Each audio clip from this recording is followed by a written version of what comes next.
Hello, welcome to the very first section. इस section में हम क्या करेंगे, पाइथन के जो बेसिक्स हैं वो सब कवर करेंगे। ठीक है कि पाइथन है क्या, क्यों यूज़ होती है, और लैंग्वेज है कोई तो पाइथन कब यूज़ करनी चाहिए और लैंग्वेज कब यूज़ करनी चाहिए, तो ये सब इसमें हम डिस्कस करेंगे। इसके अलावा पाइथन डाउनलोड कैसे करनी, इंस्टॉल कैसे करनी, यूज़ कैसे करनी है, एंड देन वो उसके जो डेटा टाइप्स हैं वो क्या क्या है, तो ये सब इस सेक्शन में हम डिस्कस करेंगे। तो सबसे पहले टॉपिक पे आते हैं, वो है व्हाट इज़ पाइथन। पाइथन है क्या। हमें कोई भी हम इंटरव्यू देते हैं एज ए फ्रेशर या फिर थोड़ा सा एक्सपीरियंस भी है तो भी हमें एक डेफिनेशन तो पता होनी चाहिए कि पाइथन है क्या। ठीक है, तो इसमें क्या होता है, कुछ टर्म्स होती हैं उनको हम समझेंगे, ऐसे रट्टा नहीं मारना है। 3-4 लाइन की डेफिनेशन है, उसमें 8-10 चीज़ें हैं जो हमें पता होना चाहिए, जो एक कंसेप्ट होते हैं अलग अलग, तो उनका हमें उसमें पता होना चाहिए, तो फिर आसान हो जाता है, हमें कुछ भी ऐसे रट्टा मारने की ज़रूरत नहीं है। तो let's start. Python is a high level general purpose and interpreted programming language. ठीक है, अब हाई लेवल क्या है। देखो, दो लेवल की लैंग्वेज होती है, एक होती है हाई लेवल, एक होती है लो लेवल। ठीक है, अब हाई लेवल क्या है। हाई लेवल मीन्स दो हार्डवेयर से थोड़ा सा दूर हो, मतलब बिल्कुल इंग्लिश जैसी, जैसे हम एक ये हम कंप्यूटर हो गया, ठीक है, इसके बीच में यहाँ हम इस पे प्रोग्राम लिख रहे हैं। ठीक है, तो हम इस पे क्या लिख रहे हैं, नॉर्मल जैसे पाइथन का केस लगा लो तो एक इंग्लिश जैसी लैंग्वेज है, थोड़ा सा सिंटैक्स है बट इंग्लिश जैसी है, ज़्यादा हार्ड नहीं है। ठीक है, तो वो हम इस पे लिख रहे हैं, बट इसके अंदर जो मशीन है, ठीक है, उसको ये चीज़ डायरेक्टली तो समझ में आएगी नहीं।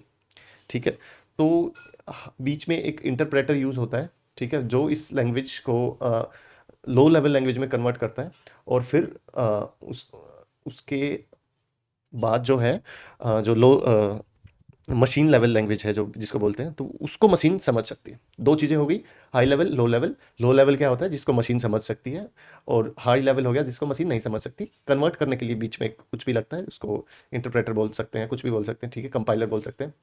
इसको हम डिटेल में डिस्कस करेंगे, बट अभी इतना समझो कि हाई लेवल लैंग्वेज आसान होती है लिखने में, इंग्लिश जैसी होती है, जैसे पाइथन होगी, जावा होगी।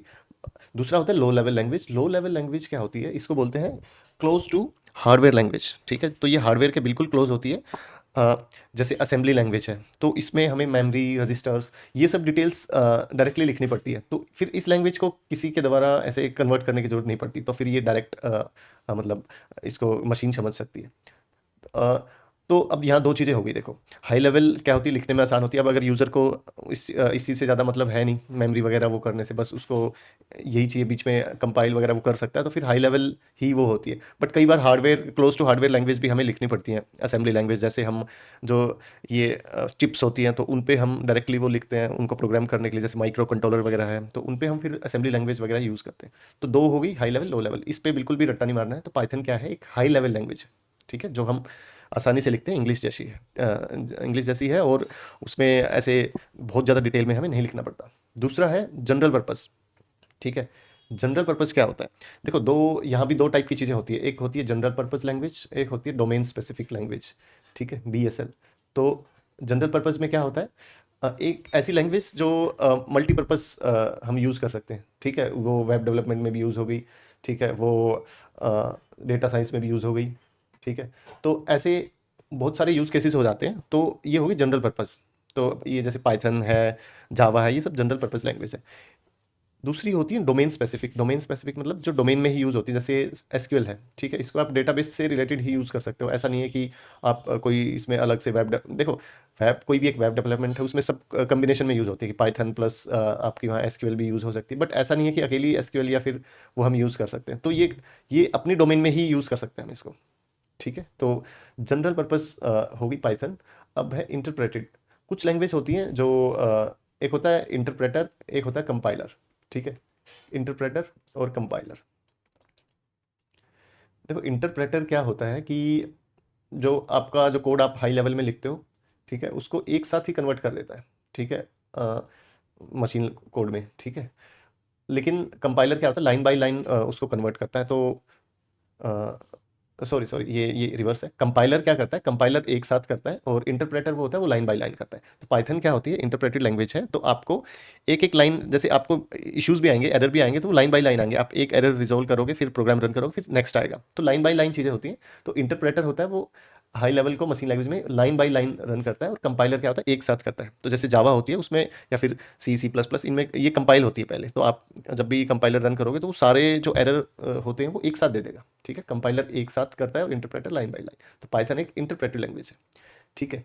देन प्रोग्रामिंग लैंग्वेज, देखो प्रोग्रामिंग लैंग्वेज क्या होता है, लैंग्वेज क्या होता है, कोई भी दो पर्सन है वो आपस में कम्युनिकेट करते हैं, तो उनके बीच में एक लैंग्वेज होती है। ठीक है, जैसे हमारी इंग्लिश है, हिंदी है, तो ये सब लैंग्वेज हो गई। प्रोग्रामिंग क्या है, अब कंप्यूटर आपस में या फिर इंसान के साथ वो करेंगे, तो उसको एक एक लैंग्वेज में हमें लिख के उसको बताना पड़ेगा। ठीक है, उसको प्रोग्राम करना पड़ेगा। तो वो एक प्रोग्रामिंग लैंग्वेज हो गई।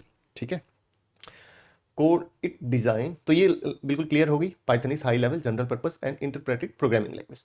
It's design philosophy emphasize code readability. Python में कोड रीडेबिलिटी बहुत अच्छी होती है। मतलब आप देखोगे जावा और इनसे पाइथन लिखने में भी इजी है और पढ़ने में भी इजी है। ये बिल्कुल जैसे आप देखोगे इसका सिंटैक्स इंग्लिश जैसा है, तो इसमें मतलब जैसे ये इंडेंटेशन वगैरह यूज होते हैं, तो इस केस में फिर आपको रीडेबिलिटी और ज़्यादा अच्छी मिल जाती है। ठीक है, तो पाइथन आप देखोगे आगे आगे जैसे हम करेंगे, तो इस पे डिस्कस करेंगे। कोड रीडेबिलिटी बहुत अच्छी है पाइथन में, with use of significant identification. तो पाइथन में क्या होता है, जैसे एक ब्लॉक हो गया, इससे नेक्स्ट ब्लॉक आया, तो इस देखो कुछ लैंग्वेज होती है जैसे जावा, C++, तो इसके अंदर का ब्लॉक है तो उसका लॉजिक करली ब्रेसेस से स्टार्ट होता है। बट पाइथन में ऐसा नहीं होता।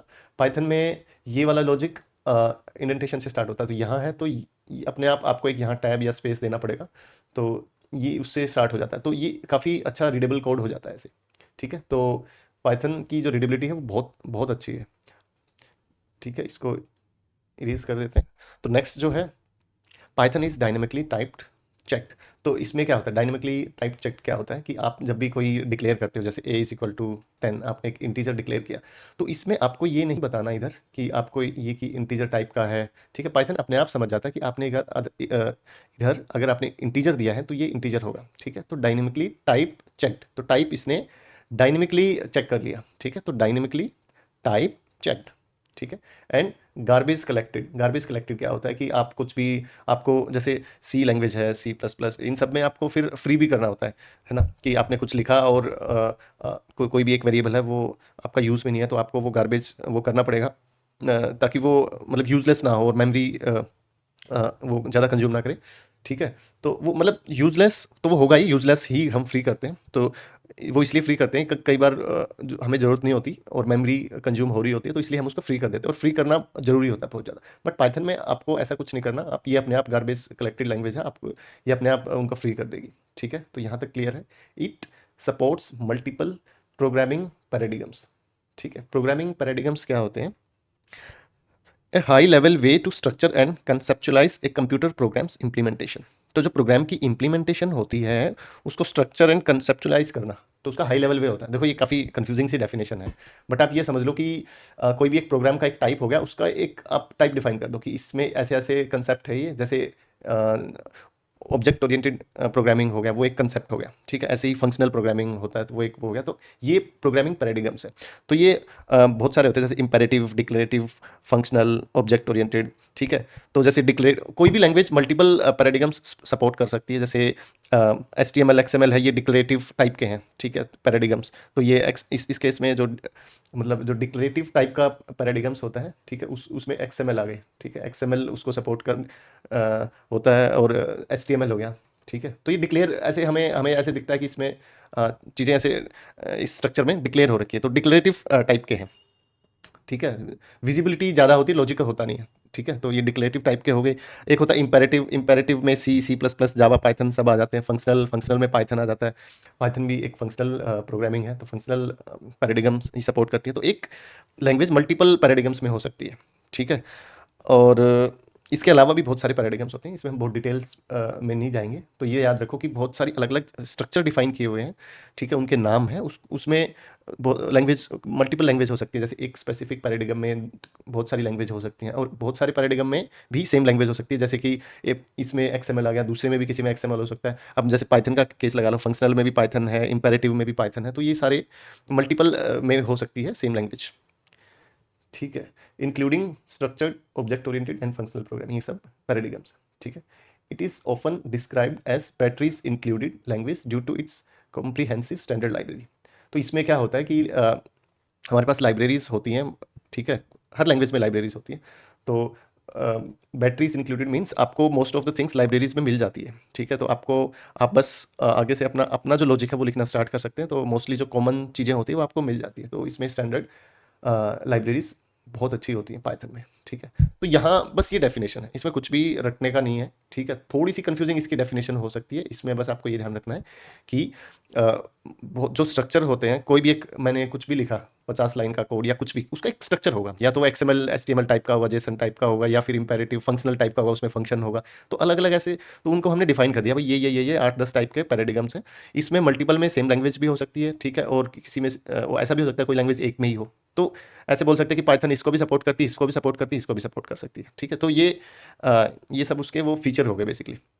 ठीक है, तो पाइथन की डेफिनेशन में इतना ही। ठीक है, आपको कुछ भी समझ ना आया हो या और कुछ ऐसा हो जो बताना चाहिए, तो आप कमेंट में लिख के मेरे को बता सकते हैं। मैं आपको उसमें नेक्स्ट लेक्चर में या फिर एक अलग से भी लेक्चर बना के मैं उसमें बता दूंगा।